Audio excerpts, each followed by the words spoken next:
Een Limburgse krimpwijk groeit uit tot een landelijk voorbeeld van vergrijzing en sloop. Het is niet zomaar een krimpwijk, maar de wijk Heilust in Kerkrade-West. De afgelopen 5 maanden hebben we in LA Laat op maandagen een reportage uit de wijk uitgezonden in de rubriek Mijn Heilust. Goedenavond, burgemeester Jos Som. Avond. 9:45, elke maandagavond had u geblokt in uw agenda, want dan moest u voor de televisie zitten? Niet elke maandagavond, wel vaak. Spijt me dat nou toch, zeg, verschrikkelijk. Vertrouwen in de makers. Ja, nee, die moet je ook controleren. Karen Hillebrand, goedenavond. Mooi hè, dat vertrouwen. Ja, fantastisch. Jij maakte niet alleen de televisieversie, maar ook voor de radio, ook op maandag van het balkon. Ja. Zou jij in een paar woorden die wijk Heilust willen samenvatten? Het is een wijk waarin heel erg veel gebeurt, waarin krimp heel goed zichtbaar is en waarin mensen trots zijn op hun wijk en tegelijkertijd tegenaan schoppen. Het is niet goed en het is toch prachtig. En dat zei ik samen. Wiel Beijer, je hebt het samen met Karin gemaakt. Jij voor de kranten. En jij was zichtbaar. Karin stond achter de camera. Trots op die wijk. Ik hoor het Karin zeggen. Was jij trots op die wijk toen je er naar terugging? Nou, ik was er altijd trots op als kind. Ik heb er de eerste 17, 18 jaar van mijn leven gewoond. Toen ben ik er heel lang weg geweest. En ik ben terug in die wijk gekomen. En het viel me in eerste instantie me zwaar tegen wat ik aantrof. En in welke zin zwaar tegen? Nou, het was er niet op vooruit gegaan al die jaren. Maar naarmate wij langer in die wijk actief waren, door die wijk gelopen hebben, met mensen gesproken hebben, kwam die trots wel weer terug. Kwam het gevoel, heilusgevoel wel weer terug. Want nou durf je te zeggen, ik ben een heilustenaar. Ja hoor, en de kerkradenaar en de parkstedeling. en een Limburger en Nederlander. Europeaan, ga zo door. Je stijgt. In uw achting? Sowieso in mijn achting, omdat samen eigenlijk wordt samengevat door jullie beiden van wat uw wijk is, waar de stad mee bezig is en wat het gevoel wat men heeft. Maar toen ik u belde om hier vanavond aan tafel te zitten, zei u, ik word helemaal ziek van het woord krimp. Volgens mij zei ik een ander woord. Nou ja, het was iets erger nog, hè? Ja, nou kijk, wij zijn met de stad bezig in een soort transitie. We hebben heel veel dingen opgepakt. We zijn bezig om een aantal dingen echt te veranderen.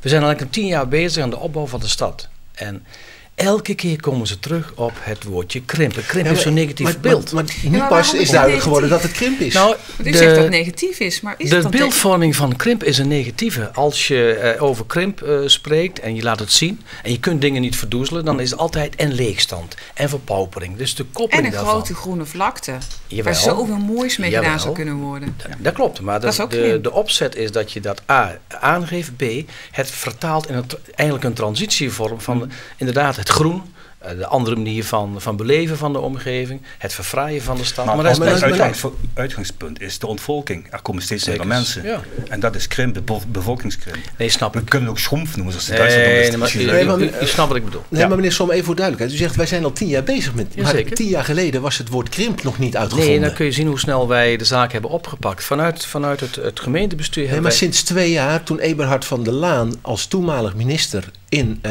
de Parkstad is geweest, vanaf dat moment staat krimp pas landelijk op de agenda. Ja, maar daarvoor landelijk. Maar wij hebben de verantwoordelijkheid in Parkstad, dat is niet alleen van ons. In Parkstad en zeker in Kerkrade, die hebben we lang opgepakt. En met onderwijs. We zijn met de revitalisering van een aantal bedrijventerreinen bezig. We zijn echt doende om te kijken wat hebben we nu met betrekking tot het minder hebben van mensen. Wat staat ons te doen? En bij de sportverenigingen en bij de woningbouwverenigingen met de schoolbesturen vult u maar in. Dus we zijn al jaren bezig. Over de scholen zie je ook dat op het moment dat het gaat over krimp, geven de 2 onderwijzers ook aan van, het is niet de eerste keer dat de scholen samen gaan. Eerst is die school samen gaan met die en toen werd die school ook te klein, ging die samen met die. Ja, maar dus nou staat je niet met een Heilust, maar een Spekhols rijden. Maar uit Heilust is hij al heel lang weg. Ja. Maar het probleem is dat vroeger, wanneer er een schoolgebouw werd samengevoegd, een jaren leegstaand schoolgebouw, die kon je omzetten bijvoorbeeld in de projectontwikkeling tot nieuwe woningen. Nou, die afspraak is gemaakt, dat doen we niet meer, althans niet in die situatie. Dus je zit met toch met een fikse kostenpost en die moet je wel vertalen. En we hebben al heel veel geld als Kerkrade gestopt in de krimp, in de opbouw van de stad, terwijl nu pas landelijk het pilot gebeuren als zodanig op de kaart komt. Laten we maar eens gaan kijken wat jullie gemaakt hebben. Want Wiel en Karin hadden in een van de eerste uitzendingen een ontmoeting met zanger en PvdA-raadslid Jacques Vindus, die ook in Heilust is geboren.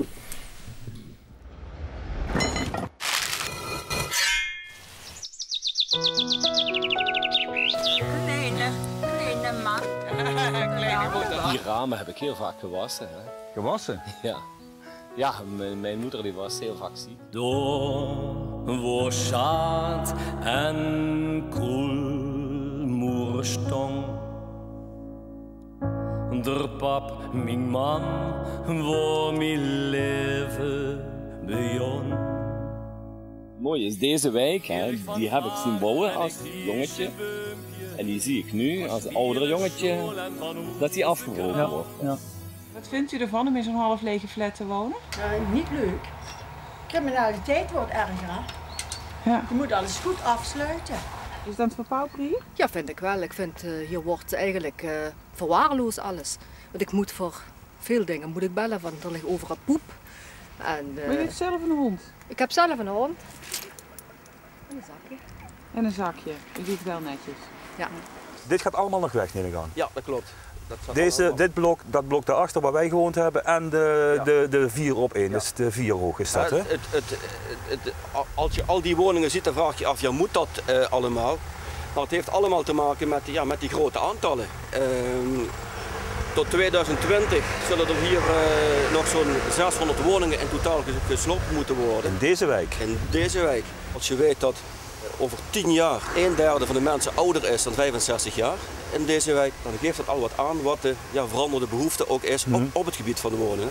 Is genoeg of moet daar nog wat bij? Nee. Is goed? Nee.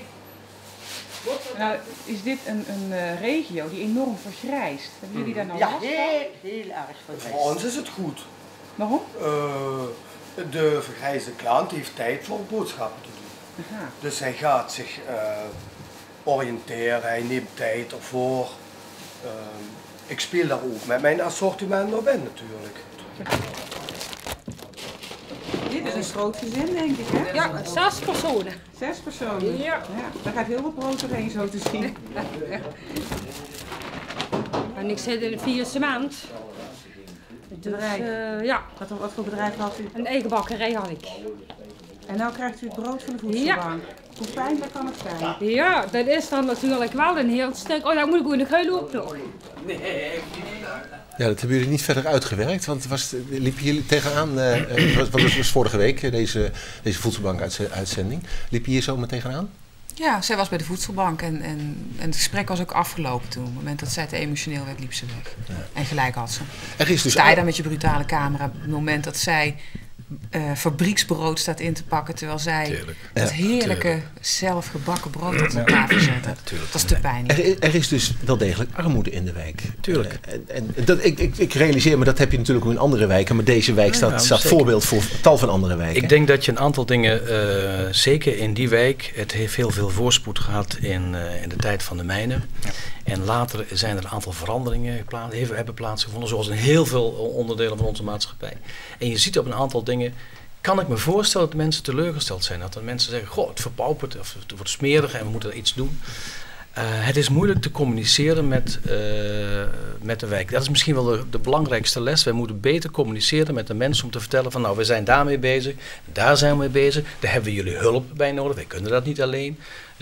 Jacques Vinken nadrukkelijk aangegeven, jongens, we moeten het samen doen. Van de woningcorporatie. Van de woningcorporaties, complimenten overigens voor de wijze waarop de woningbouwvereniging, ook de schoolbesturen, gezamenlijk met ons de zaken oppakken. En dat hebben jullie prachtig in beeld gebracht. En je ziet ook dat de mensen, dat werd ook verteld in het begin, die zijn trots. Ondanks dat een aantal dingen niet kloppen, of ondanks dat ze een beetje boos zijn, hebben ze toch een zekere trots. Maar ze zijn ook heel erg boos op u of op uw bestuur. Als het gaat om het slopen van huizen, koopwoningen. Ja, dan zijn ze zwaar teleurgesteld. Ze zeggen van, we kopen een huis en 3 weken later valt er een brief in de bus. Hier wordt de wet voorkeursrecht toegepast. Ja, en daar wordt met name slecht gecommuniceerd met helemaal mee eens. Want klopt dat verhaal nog steeds? Klopt, nee, klopt helemaal. Wij hebben daar een rectificatie op toegepast. We zijn ook de wijk ingegaan. Maar dan nog heb je bij de mensen heel veel onbegrip. Dus daar denk ik dat voor ons nog een absoluut een weg te gaan is om uit te leggen van, ja mensen, wij willen jullie niet weg hebben. En als je het aanbiedt, bied het alleen aan ons aan. Of eerst aan ons.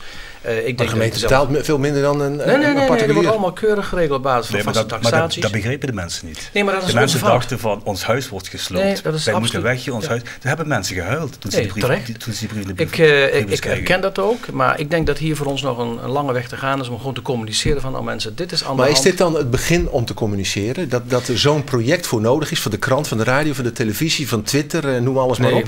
Dat is niet het begin. Wij communiceren al heel veel alleen. We komen er steeds meer achter. U komt niet bij de mensen zelf, blijkbaar. Onvoldoende. Blijkbaar gebruiken de verkeerde media, de krant of de krantjes. Ik denk dat je op andere wijze... Schermen zijn wat dat betreft een goede manier voor communiceren. Want dat zijn de mensen gewend. Je moet het allemaal een enorme televisie in de woonkamer staan. Iedereen. Dezelfde ook die kratten halen. Maar schermen hebben ze. Dus vanavond gaan we die kijkers allemaal missen? Nee, wat zijn jouw wat wij moeten doen is gewoon lering trekken uit dit gebeuren waar heel veel aandacht aan geschonken is. En je hoort de problemen van de mensen. Nou, proberen nu op een goede manier de zaak op te pakken. Van, nou, dat gaan we de komende jaren doen. En daar hebben we jullie bij nodig. Transitie van Kerkrade.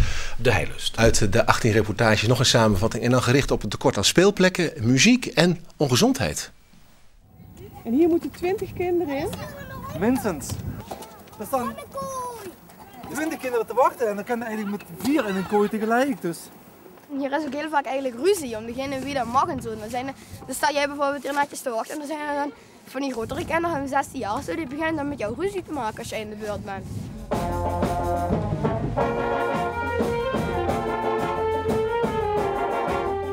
Maar ik denk wel dat we een minder grotere vijver hebben om in te vissen. Zeker omdat wij in Kerkrade met een groot aantal muziekverenigingen zijn. Ja, dan heb je, als je minder jeugdige bevolking hebt, ja, dan heb je dus ook minder om uit te vissen. Jullie merken dat er minder kinderen in de wijk zijn. Dat merken jullie nu al. Ja, ik denk het wel.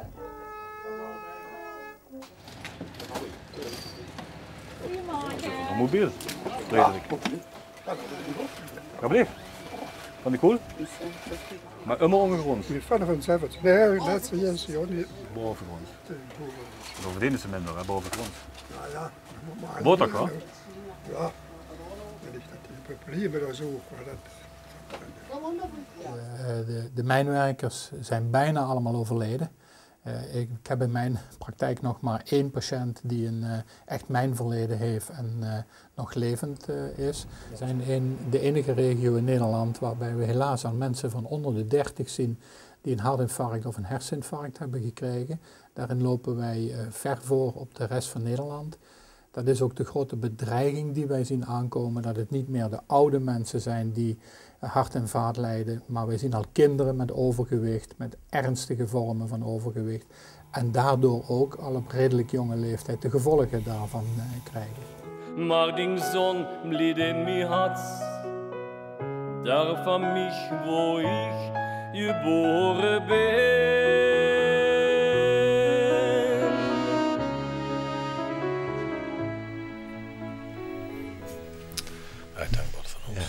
Jacques Vinders, hij maakt kans om in de Limbo Top 100 te komen. Ja, dat hoop ik toch. Hij stond in mei nummer 1 in de Limbo Top 10. Ja, maar in april op 2 binnengekomen, dus videoclip gemaakt door Karen Hillebrand. Liedjes van Jacques heeft speciaal geschreven voor Mijn Heilust. Ja, want bij hem kwamen allerlei gevoelens boven. Die over zijn eigen jeugd, zijn eigen gevoelens bij die wijk. Ja, kende jij hem uit die tijd? Ja, ik ken hem als kind. We hebben samen gevoetbald. En voetballen kon hij niet zo goed. Zijn broer wel, die was linkerspits van... kon hij zijn broer was linkerspits van Heilust, die het kampioenselftal van 1963, als ik me goed herinner, of 67. En zijn vader was een geweldig goede voetballer, die heeft nog bij Juliane gevoetbald. Ja. Hein Vinders. Ja. Maar hij zelf dus niet. Maar toen jullie daar rondliepen, kwamen wel die gevoelens weer boven van wij jongetjes? Ja, natuurlijk. En kijk, ik heb op 1 plek in die wijk gewoond. Jacques heeft op 1, 2, 3 of 4 verschillende plekken gewoond in die wijk. Dus hij is van de ene straat naar de andere gegaan. Hij kent overal mensen, nog meer dan ik. Echt een jongen van de wijk. Hij straalt toch helemaal als je over Kerkrade praat. We doen nou een hele. Naar Kerkrade komen regelmatig. In ieder geval naar Roda. Goed zo. Ja, we zijn er bijna doorheen. U hebt uw les geleerd? Met andere woorden, u gaat beter communiceren? Nou, nee, als u dat graag wil horen, ja. En ik hoop dat we met z'n allen aan die transitie van Kerkrade kunnen werken. Want daar hebben we iedereen bij nodig. En jullie blijven een beetje verweest achter? Nu Heilust is afgelopen? Nou, we gaan zo meteen traantjes spelen. Ja. Er komt een boek, hè? Het boek komt door Mijn Heilust. Met waarschijnlijk met de DVD, met alle televisiereportages. Het verschijnt eind augustus, begin september. Dus. En we blijven de wijk volgen. Het Twitter-account blijft in de lucht, de website blijft in de lucht. We blijven als krant regelmatig verhaal schrijven. L1 blijft regelmatig berichten uit de wijk. Dus Heilust is niet vergeten. Ja. Nee. Het blijft een blok aan uw been. Nee, we hebben dus aan ons been en een goede zin van het woord. Dus ik kom bij u terug om te vertellen wat we allemaal samen hebben bereikt. Want jullie hebben toch iets wat neergezet, wat toch die trots van heel veel mensen gewoon te zien en te merken. Ook buiten Houd dat dan vast, dan hebben we heel veel te doen. Laat het een voorbeeld zijn voor andere wijken waar het woord krimp met hoofdletters wordt geschreven. Hartelijk bedankt voor jullie bijdrage. Tot zover deze uitzending. Morgenavond de gast voormalige gedeputeerde Herman Vree. Hij is tegenwoordig directeur van de sociale werkvoorziening Licom.